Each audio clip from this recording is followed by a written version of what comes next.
Healing is not about something that needs to be added in. Our bodies were designed perfectly.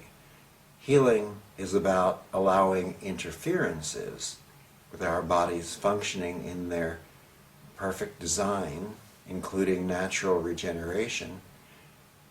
It allows removing the interferences so that our bodies can do what they're designed to do.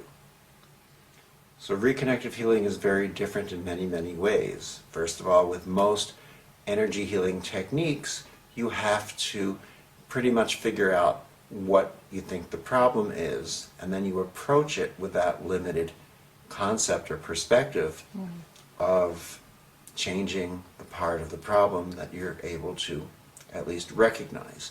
In essence, this is diagnosis. Now, a lot of them say it's not diagnosis, but if you determine what needs to be speeded up or what needs to be slowed down, you're diagnosing. If you're determining where there's an ache or where there's a pain, there's a diagnosis of form going on. If you're using, whether it's a pendulum, whether it's O-ring, whether it's muscle testing, you're diagnosing because you're trying to figure out where the weakness is or where the strength is, where the congestion is, where the chakra color change is, where the spin should be. These are all forms of diagnosis. And really, well, the understanding might come about if we look at the word diagnosis. We have di from the Greek, meaning two.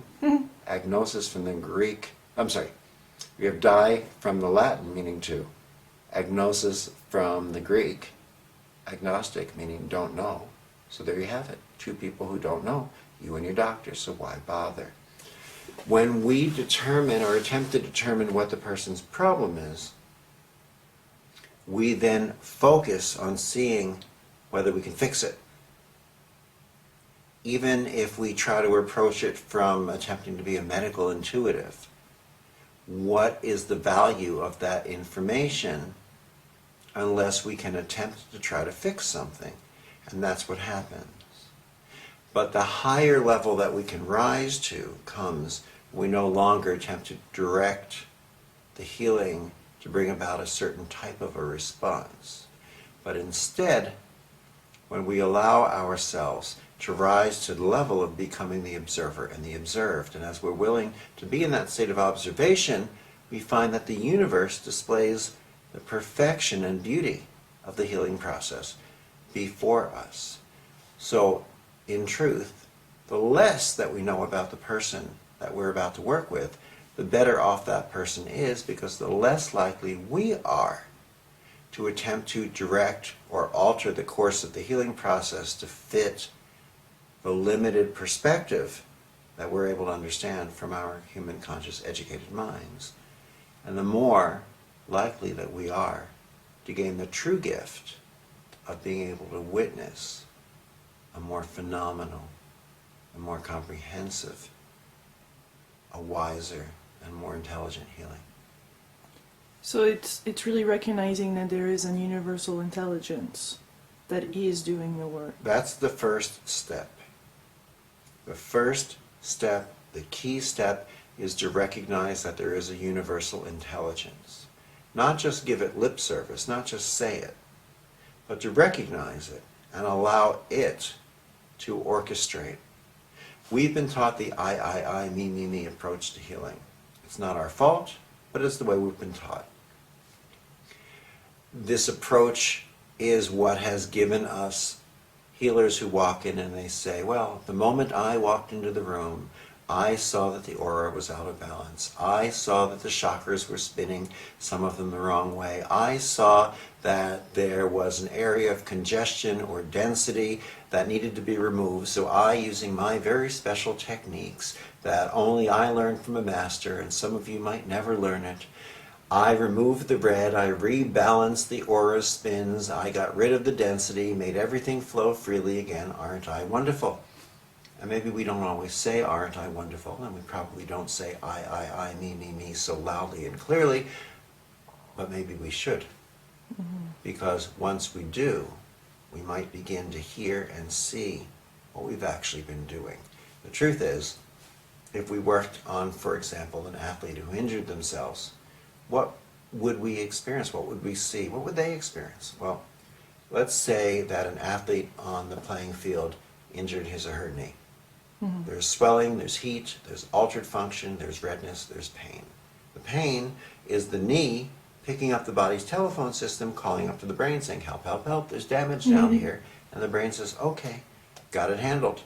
I'm going to send increased blood flow, we're going to wash away the damaged tissue, we're going to send healing nutrient fluids to bathe the area in regenerative nutrients. It's going to keep the area congested in a sense and swollen. It's going to limit its motion, but that is to protect it while it's in that delicate situation. During the healing process, there will be color changes. You'll see red from the blood flow. You'll see the tissue go through various color changes during the healing process. There'll be temperature changes. This is all a part of the perfect design of the intelligence of the universe, demonstrating itself through the innate intelligence of the human body. What would not be so intelligent would be to take that same athlete, throw him on a table in the back room, get some artificial electrical current such as ultrasound or a muscle stimulator, and short circuit the phone call so that the knee is hollering up to the brain, help, help, help, and the brain hears, so it hangs up the phone. Then we inject that athlete with anti-inflammatories, give them painkillers, and send them out on the field with a pain-free knee, but a knee that's not been healed. Maybe balancing on an ankle that's been pain-free for years, but not healed, and therefore we're not aware of the feedback system as it continues to further degenerate. And this process goes on, and we wonder why our athletes don't have a career after the age of 30. Now, if we're able to understand this concept, then the question that we need to ask ourselves includes, is the intelligence of the universe any less intelligent off of the body than it is on the body? In other words, when that healing practitioner comes in and rebalances the chakras to spin in the direction that they think that they should spin in, what makes them think that those shifts in balance are any less intelligent than the shifts or the redirections in the flow of the fluids going on in the body?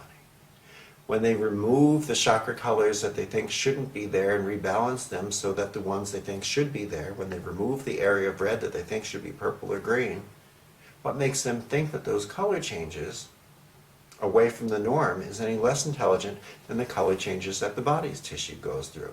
When they remove the areas of density, what makes them think that that increased density or congestion is any less intelligent than the swelling of the knee that's keeping it protected and bathed in the nutrient fluids? In other words, what that healer is really saying, and let's listen to it in a human voice.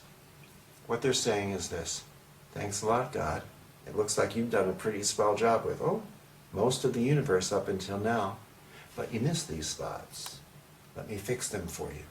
By the way, here's my pink business card with the rainbows and the fairies that lists all the various energy healing techniques that I've mastered. Keep the card, call on me anytime I can help you again. I would love to stay and chat, but I have just about enough time to run off, email everyone I've ever known and tell them exactly what I have just done, and then still make it to the class that I'm teaching tonight on how to transcend your ego. By the way, you might want to come. There's always something for everyone. So this is quite evolutionary, not revolutionary. You like to use the word evolutionary. It is requiring our sense of self to open up. It is requiring us to rise above the ego of technique and the self-importance that comes when we say, I've mastered this healing technique, I'm going to list it. I'm a grandmaster here, I'm a grandmaster here. I've learned DNA 1 and DNA 2 and DNA 37 and advanced DNA work. You don't need all that. The fact is, when you're 100% present, you're 100% clear, you don't need to be doing those things. You step in as who and what you are. And the space that you share as you vibrate at that level of coherent light becomes a reminder to that person with whom you're sharing that space. And something inside of them says, hey, I remember this. This is me vibrating as light. I think I'll do it again. And as they return to that vibration of light, nothing denser, nothing heavier than light really has anything left to hold on to. So it simply falls away, if appropriate, for that person at that point in time in their life. And healing really is just that simple. But you must piss off more than one person on this planet Oh too God, with this. yes, but you know what? If all we did was make sure that we said nice things that made everyone feel good, how much change might we necessarily bring about? The fact is, every time we think we need to hold one hand here and one hand here and collapse a wavelength, we're being so self-important as if we know where that wavelength should collapse. Every time we think we need to bring in this color frequency, what? Do we understand the mind of God? If you do, I would love to meet you.